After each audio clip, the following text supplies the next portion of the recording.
Hey everyone, welcome to today's edition of One Single Story, where each weekday we're going to take a deep dive on a single section of your reading for today and examine a single question that the passage points us to. Today I'm joined by Rivenbark.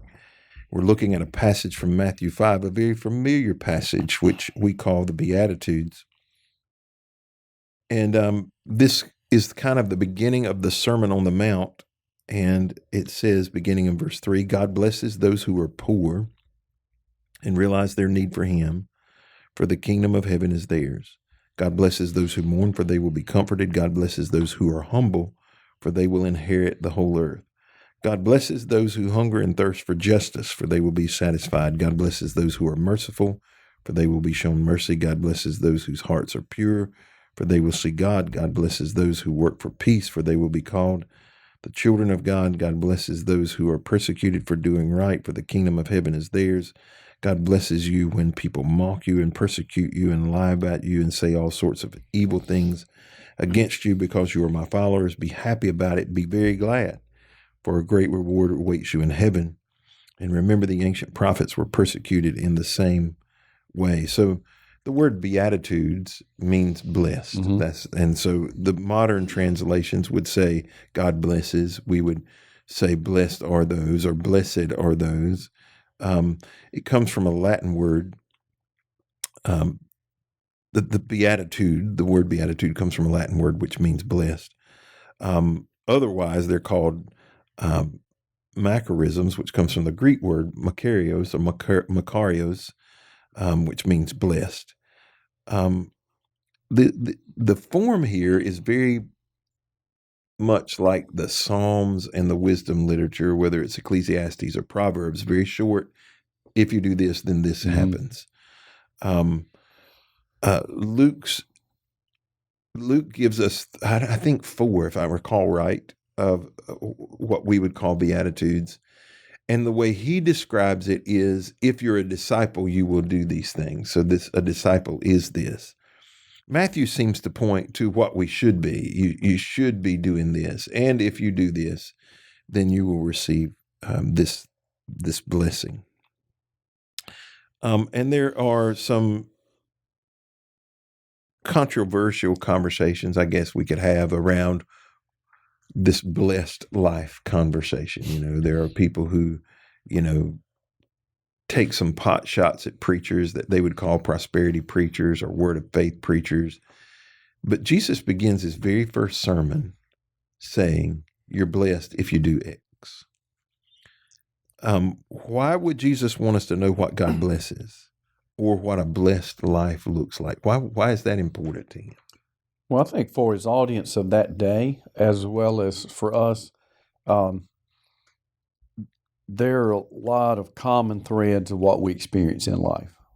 And I think it's a form of hope and encouragement that when you experience these things, as painful and ugly, as challenging as they may be, if you keep your focus, you endure them, embrace them with the right motivation and attitude, that ultimately there's something good attached to it. There's going to be some good that comes out of it. These things like he blesses those who mourn.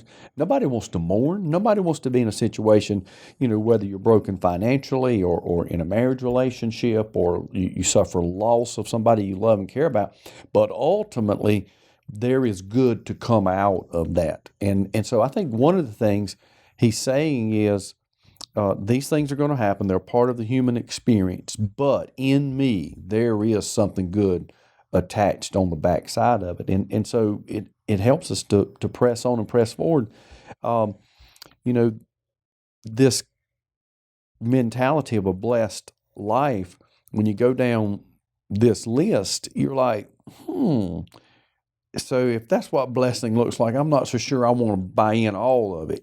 Some of these wouldn't be so bad, but all of them, and it is a completely different perspective than what we typically have of, quote, the blessed life or prosperous life here and now, because Jesus focuses on the eternal aspect of it, not on the temporal aspect of it. And I think we tend to flip it. We look at here and now how we feel, how it affects us, rather than putting the focus on eternity and what's attached to this on the backside of it.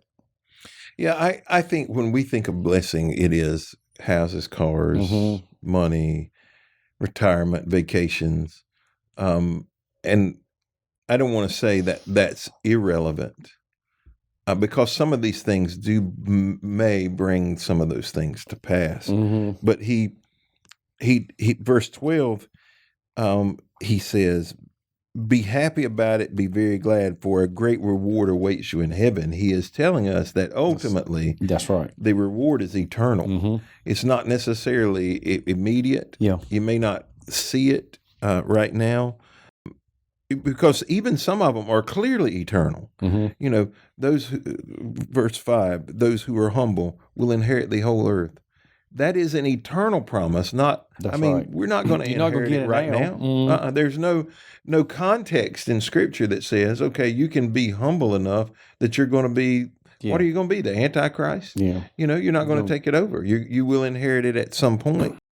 Some of these do have immediate returns. I believe merciful people receive mercy most of the time. Most of the time, Yeah, most of the time. Now, even on earth, I mean, they may receive mercy ultimately from God always, but even on earth, merciful people receive mercy. But some of these are longer, later, you know, and even, and some of them are more spiritual. To the mourning piece, I watch people grieve. Yeah.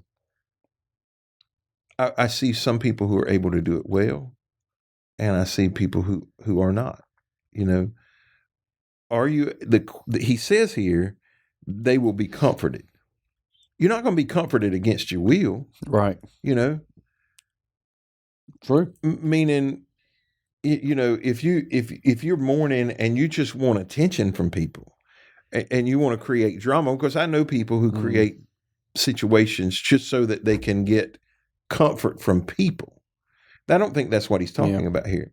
I think he's speaking specifically about mourning and leaning into him. You know, I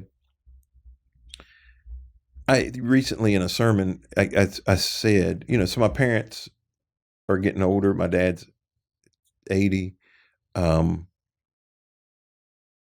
I fortunately in my life have not had anybody close to me die that wasn't supposed to.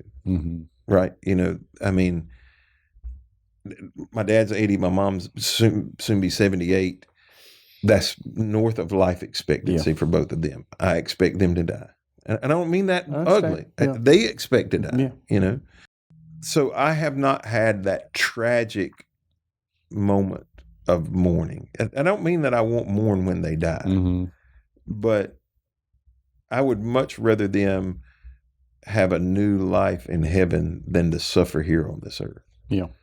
But I do see people, our jobs put us in situations where we see people who are mourning, the unexpected loss. A child dies, a parent dies early, a brother or sister dies unexpectedly or suffers. And I watch people who I think mourn well. I've seen some people who I believed mourn well, like their spirit was so good, you know. They still cried. Sure. They still were sad, but their spirit about it was, I'm going to lean into God more than I ever have. I've seen other people make it about them. It became their opportunity to be the center of attention, to have it all focused on them, and there wasn't a whole lot of leaning into God. And I've seen other people try to pretend, and that's what I mean by it. Try to pretend it ain't no big deal. God's got me, and you know, I don't think God ever expects us to suck it up and say everything's fine. I mean, even Jesus wept. Yeah, and even that you alluded to it a little bit in that verse, that example, mourn, they will be comforted. You've got to allow that process, mourning, and even here in this life, you've got to allow folks in close enough that can help comfort you to some degree and level. And of course, then you got, as you said, lean into God so that you can be comforted. And ultimately, I think it's Psalms 34:18, I believe it says, where the Lord is close to the brokenhearted and near to those who are crushed in spirit, something to that effect. That's an absolute promise. It's not something you want to line up and say, man, I really like to experience you today, therefore let something bad come. But he said it will happen. And often he does that through people. But even if you're fortunate enough to be surrounded by loving, comforting people, eternally you'll be comforted as well. So it's multi-level as it relates to that one specific. And I think all of these have applications here in this life. But certainly he was putting the focus on eternal. Yeah, no doubt it was on eternal. Because, he says, that verse 11, God blesses you when people mock and persecute you and lie about you and say all sorts of evil things because you're my followers. He says, be happy about it. Yeah. Sometimes I want to go, Jesus, that's hard to do. Yeah. Yeah, sure it is. And I made a note that I particularly like verse 11, God blesses you when people mock you, persecute, lie about you, say all sorts of evil things. I like that part. I do, because just like, okay, he's going to get them back. He's going to take care of it.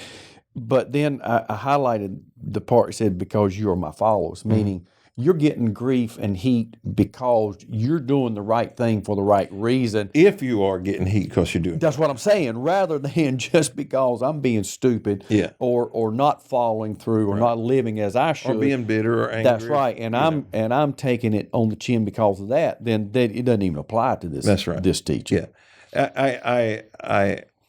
I know I could name some examples right here where people would say, oh, I'm being persecuted. It's because your own stupidity. Yeah. If you'd keep your head down and your mouth shut, people wouldn't be throwing rocks at you. Yeah. And it ain't got nothing to do with Jesus. That's right. It has everything to do with your own ego. Yeah, 100%. And it doesn't apply to that passage, the way I read it. No, 100%. I agree with that. It has to do with living right, doing what he wants you to do. And throughout all these Beatitudes, there's this simple principle of you reap what you sow in this life and eternally. 100%. Well, thank you for joining us today on this edition of One Single Story. We hope you'll be back with us next week as we continue our conversation around our reading plan.